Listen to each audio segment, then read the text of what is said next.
Oh, Do you mind? Good afternoon, Kelsey Garia. Hey, Toomajian. Do you mind if we stand for this Hey, presentation? nice to meet you. Not at all, please. Not at all. Thank you. We were given the task of creating a solo marketing campaign for the Buttonwood Park Zoo, a nonprofit organization in New Bedford, Massachusetts. Solo is social media, local marketing, and mobile devices all combined together for one common goal. So we developed Operation Bear, build, engage, and revisit. So we want to build a larger social media content and increase the audience. We also want to engage with the audience on social media as well as in the zoo. And revisit. The end goal of the Buttonwood Park Zoo is to get 200,000 visitors into the zoo. The Buttonwood Park Zoo is located in New Bedford, Massachusetts, which is part of a larger community, the South Coast region of Massachusetts. The South Coast region has two anchor cities, Fall River and New Bedford, and it's very close to major cities in Rhode Island. The Buttonwood Park Zoo also has a lot of local media in the area because the South Coast has a lot of local media such as blogs and radio stations and just several newspapers because of the two anchor cities. So for our research goals, we wanted to determine the best way for the Buttonwood Park Zoo to reach their audience. And in order to do that, we had to measure and undergo research just to see where people in the South Coast were getting their information from social media. We also wanted to determine where the Buttonwood Park Zoo visitors were coming from, whether that actually be the South Coast, Rhode Island, or other cities nearby. We also wanted to know where the South Coast was getting their information, whether that be those radio stations or newspapers nearby, or the local blogs, to know what would be the best way to reach them. So we met weekly with the marketing director of the Buttonwood Park Zoo, and from our meetings, we discovered that their biggest partner was a local radio station, Fun 107. We also discovered that they gathered information, and we knew that that would be a big advantage. But we knew that this wasn't enough information, so we decided to also take some visitor surveys. Our process began with weekly meetings with the marketing director at the Buttonwood Park Zoo. And from that, we did learn more about their information. We discovered that they obtained things like zip codes, so we knew what cities they were coming from. We also learned that the ages of the people and if they were accompanied by children or not. From this, we decided that it would be great to distribute and create our survey, and we asked questions such as what radio stations you were listening to know if our partners were a good fit for us, and what local blogs you are following and liking on social media. From there, we collected and analyzed our data and created a SWOT analysis. From our data, we found that there were two main target markets. One was the event market. So Buttonwood Park Zoo hosts a number of events during the year, and most of them are 60% men and 40% women all over the age of 21 who are coming as couples or groups of friends looking for a fun night out. And our second target market was the daily visitors, which are roughly 22 to 44-year-olds, mostly women accompanied by children. So when we organized our SWOT analysis, we found that one of the strengths the Buttonwood Park Zoo had was their master plan, which is set to be completed in 15 years. So this plan is intended to revamp and redesign the Buttonwood Park Zoo and its reputation.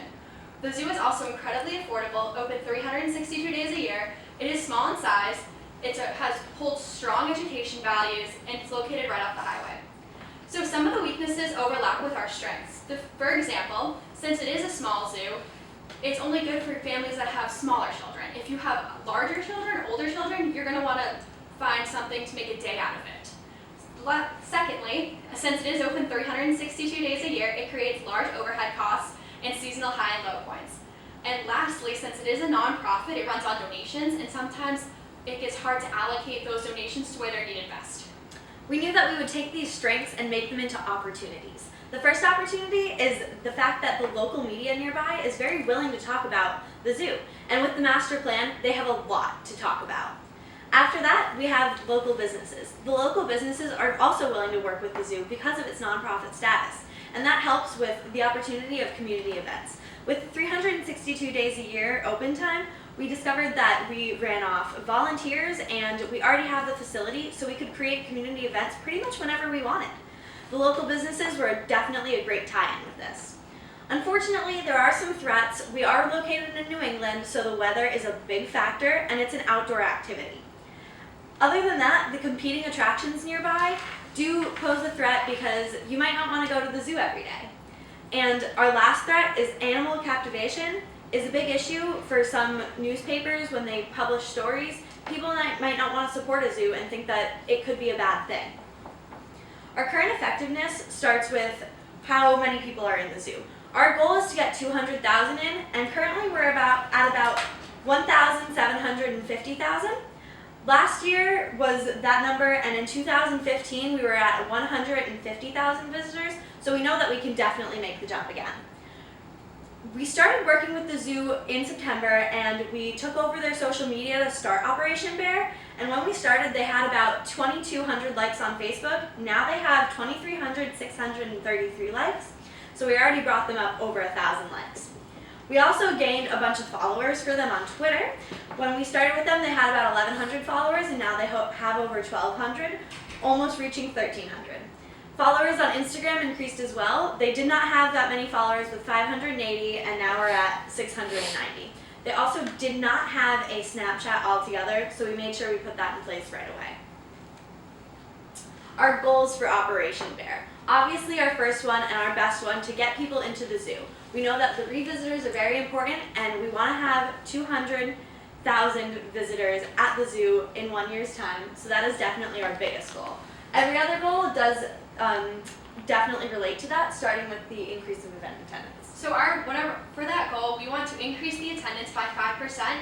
And in order to do this, we proposed 2 new events for the Buttonwood Park Zoo, one for each target market. With that, we also knew that we wanted to partner with another local media outlet in addition to Fun 107, and we knew that there were some blogs that would definitely post some fun events that we have going on, and that would be a great opportunity for us.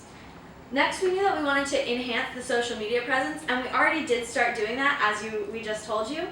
And with that, we wanted to increase it a little bit more with 5% total for Facebook, 10% total for Twitter, and 15% for Instagram. After that, we knew that we wanted to create a Snapchat, which we already did. And as a final goal, we wanted to develop social media content for 1 post a day, and we also wanted to budget $5 a day for Facebook just to get those posts all the way in front of everyone's eyes. Our targeted proposed activities start with, Operation Bear starts with a monthly princess lunch to attract families and children to the zoo. This definitely hits our daily visitors target market to get them into the zoo, and it's perfect content for that 1 post a day. So for our second proposed activity, we wanted to reach out to the event market. So we're proposing a dinner event called Food Truck Fridays. And that will be a monthly dinner, one Friday a month, and we're prepared to budget this as the Buttonwood Park Zoo charging $75 per food truck to be there. So realistically, we will not be losing any money by hosting this event. It'll help just create more revenue for the zoo. We also knew that we wanted to print signs for the zoo. We budgeted around $300 so that way we can get the signs. This is a one-time fee, and it'll definitely get people following us on social media and possibly promoting their experience of the zoo. We knew that we would strategically place these signs throughout the zoo, whether that be in the bathrooms, in the Bear's Den, which is our cafeteria on site, as well as at the actual exhibits in the zoo. After that, if that doesn't get people posting, we knew that a BP Zoo selfie contest would be a great idea. There's no cost, except for the fact that we would give out a annual pass to the winner of this lucky contest. We would have people post their experience at the zoo with the hashtag BPZoo. We are the only zoo that uses that post, so we knew that it would be great to get people looking at our content. Operation Bear starts in May, where we will start with printing of the signs and posting them throughout, as well as our first fundraiser with our first partner, Fun 107, where we have our event target market definitely covered. It is called Red, White, and Brew. So next in June, that's when summer vacation starts, so we thought this would be a perfect time to pilot the princess lunches and food truck Fridays, since kids will have more spare time during the day and the nights will be warmer. And then following July and August, we planned to compare our numbers from June with the next month, July, and see if it's worth it to run it again. After that, we have August and September. August, we would give everything a nice third run around because we know that sometimes things don't work out the first and second time. And with that, September, we would collect all of our numbers for the summer, seeing if they go up, which we're pretty sure they will. And hopefully you can see that this will be a very bearable operation. Thank you. Do you have any questions? Wow. really good energy.